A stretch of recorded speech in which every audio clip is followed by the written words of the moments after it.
Hello, Pookie Potatoes. Hi, guys. Welcome back to my YouTube channel.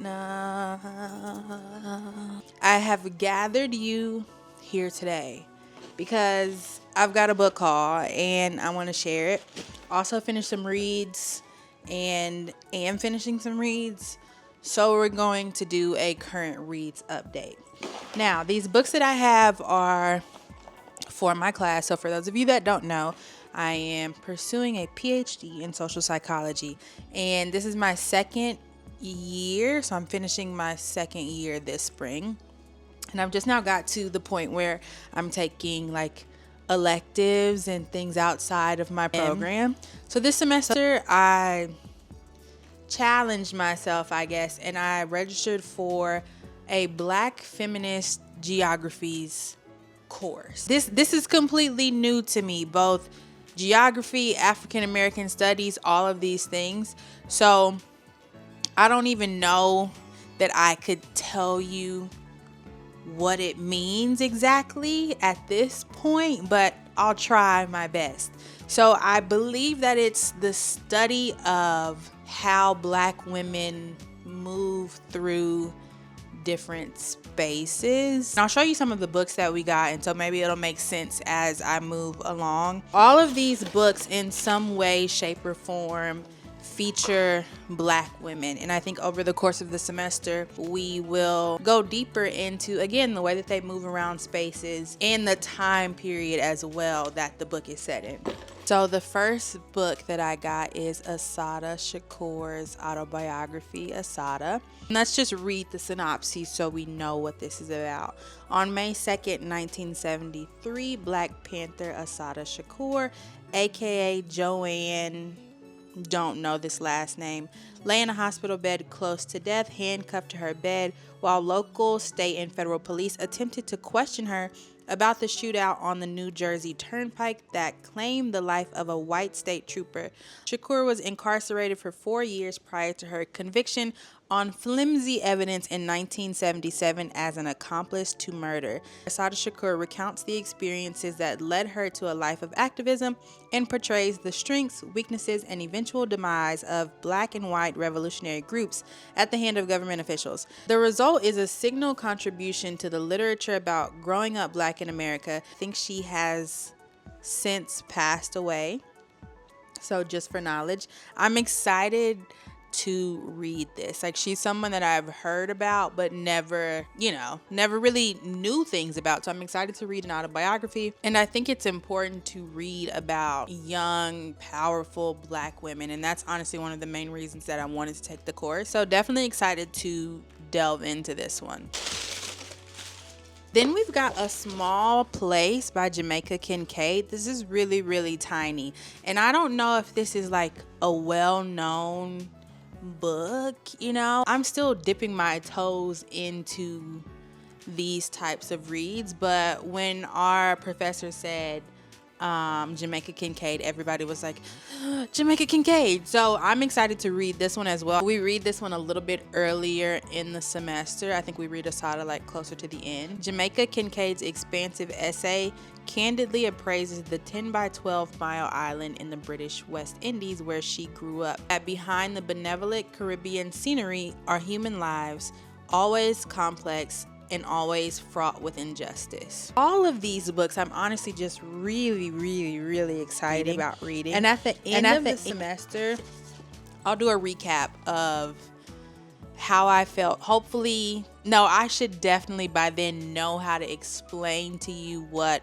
Black feminist geographies look like in the imagination aspect and all of those things that, I'm still currently learning right now. And then the last books that I got physical copies of are the graphic novels Parable of the Sower and Parable of the Talents. Now, you guys know that I read Parable of the Sower towards the end of last year, or honestly, maybe time is just all thrown off in my head. But I read that book last year. It was definitely eerie and spooky, but I didn't go on to read Parable of the Talents. And I think there's one more after this. She decided to do the graphic novels, which I'm excited to, go through this experience again, but a little bit differently. So yeah, like I said, we will basically be tracking the main character's journey. I think this book starts in California, right, with the fires and all of that. So we'll be tracking her as she moves, the people that she does different things with. And as a psychology student, I think one of the things that I'll be able to add to the course is, you know, those theories and things like that. I'll be looking at it from a different perspective. I think that's one of the fun things about graduate classes, especially as I'm starting to venture outside of my department. Everybody's coming in with their own background and we all have, you know, different knowledge that we bring to the course. It makes for really, really great discussion and just the ability to understand and listen to different and new perspectives that you might not have ever even thought of before. And that can really change the way that you think. Not only what you're willing to offer to the class, but what you receive as well. I took a political psychology class last semester and I realized so much of my research was political, and that's not something that I would have gained if I didn't take that class. So enough about why I love taking different classes. And there are 2 more books that were assigned reading, but I fear I wasn't paying $30 per book. I just got these, and then the other ones I will do on Kindle or Audible. Like I said, I do want to tell you guys what I've learned come April and how all of those things work in these books. So we'll do another video later. Stay tuned. Also wanted to do a current reads update because we haven't had one. This is going to be the first one of the year. So first book haul of the year and first current reads update of the year. So I talked about DNF'ing the Second Chance Cinema, and I have decided to go ahead and DNF. And it's hard because there are some books that I tell myself, oh, well, would you want to revisit that in the future? Like, is it just a pause for now? And I think my personal beliefs, I don't think I believe in pause for now. Like, if I pick you up and give you a genuine shot and then I put you down, I don't know that I want to pick it back up. Premise of this book, super interesting. A couple is about to get married and they stumble upon this movie theater that only opens on Saturday at like 10 p.m. just for them. And they have 10 tickets to go and see a different stage of their life. And then when they leave, like, the movie theater's not there, blah, blah, blah. What I think the story was going to do is try to explain the different phases of life and, you know, being able to see things about your partner that you normally wouldn't get to have in a relationship unless they tell you or someone else tells you. But here you get to see that play out. First love, first heartbreak, all of those things, and how that would affect their relationship. That's where I think it was going to go. I got to 27%, and it was just at the stage where they decided, okay, if we are going to keep coming back to this theater, we need to have rules. And as I'm talking about it, it just sounds intriguing and like I actually want to finish it, but between the pages, it's not giving that. So part of me, I may have returned it back to Libby already. Let's check, because that might make the decision for me. No, it looks like I still have my copy, which is due in 10 days. So I will tell you guys this. I will read one more chapter.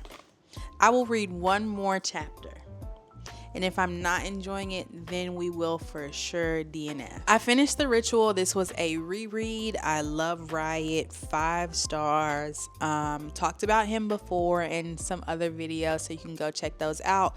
But this to me is the epitome of a dark erotic romance. If you ask Cameron for a dark romance recommendation, I'm gonna tell you this every single time. Throw Haunting Adeline away, burn it. Read this. In Your Dreams by Sarah Adams. This is book 4 in the When in Rome series. I think before I said that was a trilogy. Incorrect. This is book 4. This was recently released, and it's Madison and James's story.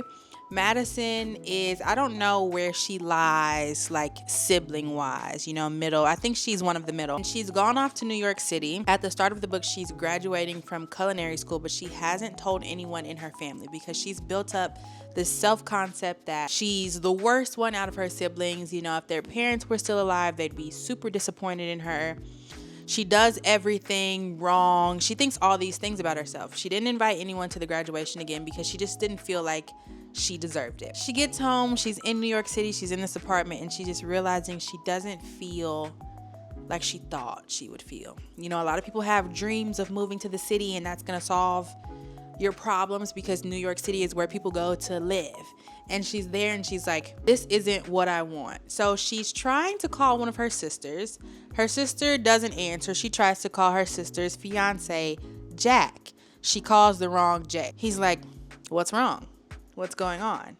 And she tells him, you know, I just graduated. I really want to come home, but I don't know how to come home. We get James's POV and he's like, you know, I don't know when I became in love with Maddie, but I am. And she needed a way to get home, and I'm gonna give her a way to get home. Already in love with that. James runs a farm, and there's a available space on the farm for a restaurant. He tells Maddie, come home and run my restaurant, not caring about the consequences. Could this restaurant cost too much money? Could it run us into the ground? He said Maddie needed a way to get home, so I made a way for her to get home.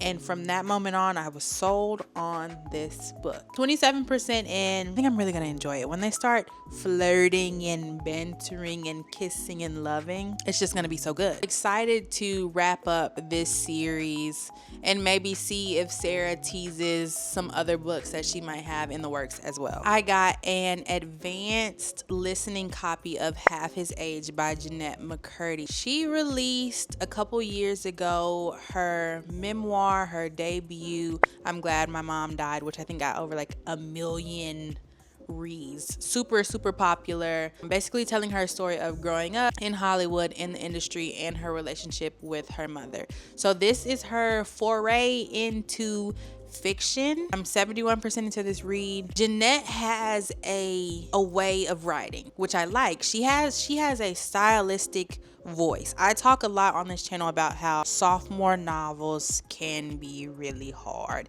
And I've also never seen a memoir to fiction. I've never seen this jump before, or at least I know that it's happened, but I've never personally read it. So I was nervous to see, like, it's one thing to write about yourself and your life and your story, but how does that translate when you're writing fiction? She has such a quick and punchy type of writing style that I'm listening and I'm like, ooh, whoa, like that's a lot, but it's the way that she writes and it gets the story across in a way that is truly specific to her, and I can appreciate that. I know that this book is a play on My Dark Vanessa, which is a play on Lolita, which I have not read. But in this story, Waldo is 17 and she, in her mind, falls in love with her English teacher, but in reality is getting groomed by an older man that should just know better.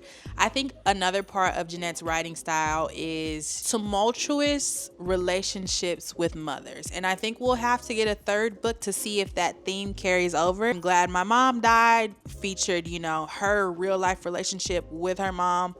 This book, the mom is absent, the dad's absent. You know, that's kind of explaining why Waldo feels and thinks the way that she does. I don't know how it's gonna end, but I like the fact that we're seeing a different side of this grooming, right? It's still wrong either way you put it. In My Dark Vanessa, though, I felt like Vanessa really she just kind of let it dominate her entire life. And, you know, rightfully so, that's her story, whatever. With Half His Age and Waldo's sort of interpretation of it, we're seeing her get angry and crashing out. We're just seeing a different side than, I'm just gonna let this man stay in my life. And like I said, I don't know how it's gonna end, but I have a hope that Waldo, I think she'll see through this. She'll realize how bad it is. She's already started to realize, you know, how toxic this is and that he doesn't love me. She started to think these things, but her actions aren't in line with that yet. But I think she has potential to snap out of it and let this, I can't even say move on from it, because I don't think you move on from those types of things, but to understand it and try to move on and try to live a different life. I haven't picked this up in a couple days because I'm nervous about being disappointed, but we'll finish it soon. By the time you see this video, it will already be out. So if it's on your radar, something that you want to read, Let me know, when you get started, what you think. Comes out January 20th, which is tomorrow. So if this is something that's on your radar, let me know what you think. Have you read My Dark Vanessa, Lolita? Like, I think these are specific types of books that don't really appeal to everyone. But if it appeals to you, let me know if Half His Age is something that you're gonna read. And then on my Kindle, I'm reading And Now Back to You by B.K. Borson, following First Time Caller, which I absolutely loved and loved and loved and loved and loved. And Now Back to You is a Sleepless in Seattle inspired romance. Our main characters, Delilah and Jackson, both work at radio news stations, but they're at, like, I can't say opposing stations, but they are at different stations. They share a parking lot, and their companies have said, let's merge, let's do something together, report on this super big winter storm that's about to hit Baltimore, bring people into both of our networks. Jackson is kind of buttoned up, he likes his rules, he likes structure. He also has custody of his two younger twin sisters because, again, we're seeing these relationships with moms, but they have a interesting relationship with their mom, and so Jackson has stepped in and is their guardian. Delilah is sunshine, happy-go-lucky, but underneath all of that, she really wants to be taken seriously as a weather reporter. Her grandfather has Alzheimer's, so she's kind of dealing with that as well. We've got those forced proximity elements of them being snowed in together and reporting on the weather. I'm 71% into this read, and I feel disappointed. I don't feel like enough has happened for me to only have 29% left. And that's really sad. So I'm gonna leave my thoughts there because, hey, maybe the last 29% does surprise me. I doubt it, but maybe it does. So we will talk about this at a later date. But my current stance and my current thoughts at 71% is that I wish I was enjoying this more. And BK is a hit or miss author for me if there ever has been one. So this one might just be a miss. This one comes out February 24th. So we've got more time to talk about this. I'll talk about it in the January wrap up. But yeah, right now, it's not looking too hot for Now Back to You. All right, you guys, I hope that you enjoyed this book haul, current reads, school life update. Make sure that you like the video. Hit the thumbs up right now. Subscribe to the channel if you haven't already. You can find me at other places like Instagram, TikTok, my book of the month. All that is in the description down below. Until the next video, make sure that you have milk, bread, and eggs in your fridge. I don't know why, but just make sure that you do. Bye.